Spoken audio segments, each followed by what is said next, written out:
వస్తున్నారు సార్, వస్తున్నారు.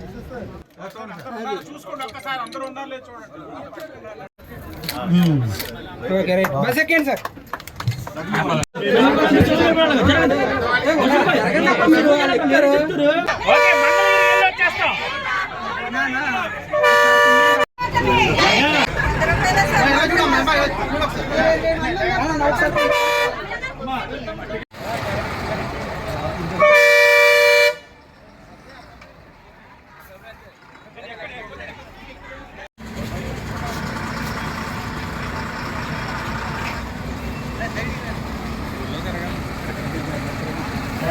అన్న ఎలా ఆపాను అన్న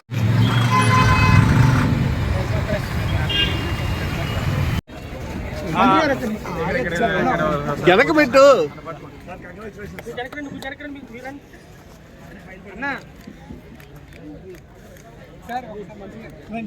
ఓటమి నాయకత్వం, ఓటమి నాయకత్వం, ఓటమి నాయకత్వం, నారా చంద్రబాబు గారి నాయకత్వం, డిప్యూటీ సీఎం పవన్ కళ్యాణ్ గారి నాయకత్వం.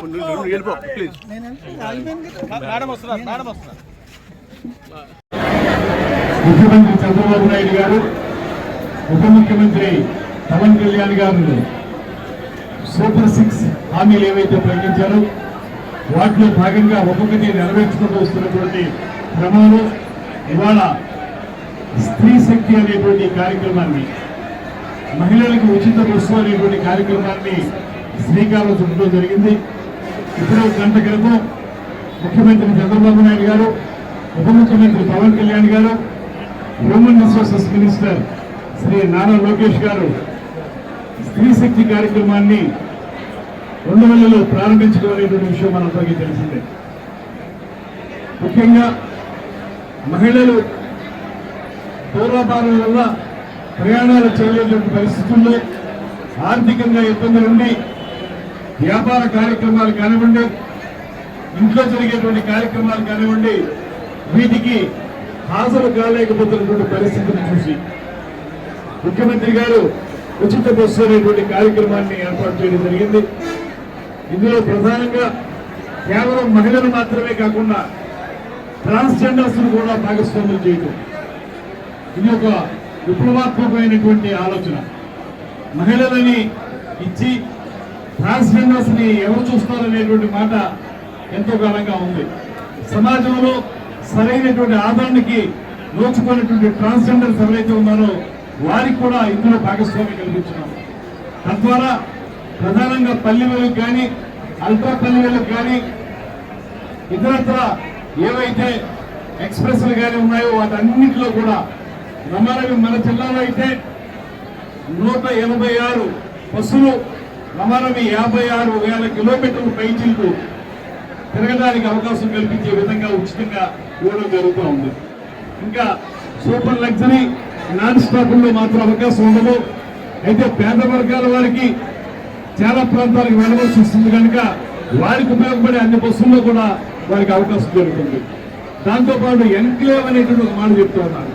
ఎన్క్లేవ్ అంటే మనకి ఈ ప్రాంతంలో పెద్ద ఇబ్బంది ఉండదు, కానీ మీరు బోర్డర్ జిల్లాల్లోకి వెళ్ళినప్పటికీ అక్కడ ఒక బోర్డర్ నుంచి మళ్ళీ తిరిగి మన ఆంధ్రప్రదేశ్లోకి రావడానికి ఇంకో రాష్ట్రంలోకి వెళ్ళి రావాల్సి ఉంటుంది. అలా వెళ్లే బస్సులో కూడా ఇక్కడ ఉచితమైనటువంటి అవకాశం ఉంది. అంటే ఇక్కడ మన ఆంధ్రప్రదేశ్లో ప్రారంభమయ్యే బస్సు వేరే రాష్ట్రానికి వెళ్ళి తిరిగి మళ్ళీ మన ఆంధ్రప్రదేశ్లోకి వచ్చేటువంటి బస్సులు ఏవైతే ఉంటాయో వాటిని ఎన్క్లేవ్ అంటారు. ఆ ఎన్క్లేవ్ బస్సుల్లో కూడా అవకాశం కల్పించడం అనేది ఒక గొప్ప విషయంగా నేను భావిస్తూ ఉన్నాను. దానివల్ల ఇటుపక్క ఉత్తర ప్రాంతం కానీ మనకి ఉత్తరాంధ్ర ప్రాంతం కానీ ఇటు మనకి తమిళనాడు కర్ణాటక ప్రాంతాలు బోర్డర్లో ఉండేటువంటి గ్రామస్తులందరికీ కూడా ఎంతగానో ఉపయోగపడుతుంది. ఇవాళ ఇవన్నీ బాగా ఆలోచించి మహిళలకు ఏదైతే మనం పాటించామో దాని ప్రకారం చేయాలనేటువంటి ఆలోచన. రాబోయే రోజుల్లో యువతులకు 1500 రూపాయలు ఇచ్చే కార్యక్రమాన్ని కూడా ప్రారంభించడానికి, నిరుద్యోగ భృతి ఇవ్వడానికి కూడా ఈ ప్రభుత్వం సంసిద్ధంగా ఉంది. ఇప్పటికే మీ అందరికీ తెలియదు కాదు, రాష్ట్రం ఆర్థిక పెనుభారం పడినప్పటికీ కూడా మనం తల్లికి వందనాన్ని ఎంత విప్లవాత్మకంగా ప్రారంభించుకున్నామో మీ అందరికీ తెలుసు. పెన్షన్ల విషయం కానివ్వండి, రైతులు బకాయిలు తీర్చే విషయం కానివ్వండి, ఏ రకంగా చూసుకున్నప్పటికీ కూడా ఈ ప్రభుత్వం పూర్తిగా ఇచ్చిన హామీల్ని అమలు చేసే దిశగా వెళుతున్నటువంటి సందర్భంలో ఇవాళ ఆ కార్యక్రమాల్లో స్త్రీ శక్తి అనేటువంటిది ఒక అద్భుతమైనటువంటి ప్రయోగం అనేటువంటి మాటని తెలియజేస్తూ దీన్ని మహిళలందరూ ఉపయోగించుకోవాలని చెప్పి కోరుతా ఉన్నాను. వారు 0 టికెట్ తోటి బస్సు ఎక్కచ్చు. వారికి ఎక్కడ ఎంత దూరం వెళ్ళినప్పటికీ కూడా ఏ రకమైనటువంటి ఆర్థిక భారం వారి మీద పడదు. ఎన్టీఆర్ బస్సులో కూడా ఎక్కచ్చు. ఇవన్నీ జాగ్రత్తగా చూసుకుని తమ ప్రయాణాలని వారు ఏర్పరచుకోవాల్సిందిగా కోరుతూ ఇవాళ ప్రతిపక్షాలు రకరకాల మాటలు మాట్లాడుతూ ఉన్నాయి.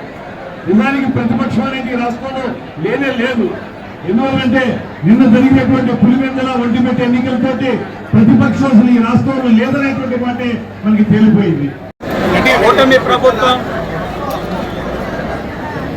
ప్రవేశపెట్టిన సూపర్ 6 సూపర్ హిట్ అయింది. పెన్షన్ 4000 చేస్తున్నాం,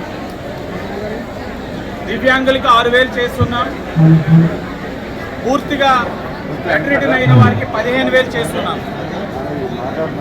అలాగే తల్లికి వందనం కింద ఎంతమంది పిల్లలు ఉంటే అంతమందికి సుమారు 67,27,000 మంది పిల్లలకి, ఇంటిలో ఎంతమంది ఉంటే అంతమంది పిల్లలకి తల్లికి వందనం కూటమి ప్రభుత్వం ఇచ్చిందని ఈ రోజున గర్వంగా తెలియజేస్తా ఉన్నాం. అలాగే అన్నదాత సుఖీభవ కిందన మొదటి విడత కింద 7,000 ఇవ్వడం జరిగింది. దీపం పథకం కింద ఇప్పటికే 2 గ్యాస్ సిలిండర్లు ఇవ్వడం జరిగింది. ఈరోజు అధికారికంగా గౌరవ ముఖ్యమంత్రి చంద్రబాబు నాయుడు గారు, ఉప ముఖ్యమంత్రి పవన్ కళ్యాణ్ గారు, కూటమి ప్రజాప్రతినిధులు ఎక్కడికక్కడ స్త్రీ శక్తిని అధికారికంగా లాంచ్ చేయడం జరుగుతూ ఉంది. ఎక్కడికక్కడ మహిళలు పండగ వాతావరణం కనబడతా ఉంది. ఎన్నికల ముందు మేము హామీలు ఇచ్చినప్పుడు సూపర్ 6 వైఎస్ఆర్ కాంగ్రెస్ పార్టీ వాళ్ళు కానీ చాలామంది ఇది అమలు చేయలేరు, అమలు చేసే అవకాశాలు లేవన్నారు. కానీ మొదటి సంవత్సరంలోనే సూపర్ 6లో ఉన్న 90% హామీల్ని అమలు చేసిన ఘనత ఈరోజు కూటమి ప్రభుత్వాన్ని. ఈరోజు స్త్రీ శక్తి కింద మహిళలు, బాలికలు ఉచిత ప్రయాణాన్ని బస్సులో ప్రారంభించుకోబోతా ఉన్నాం.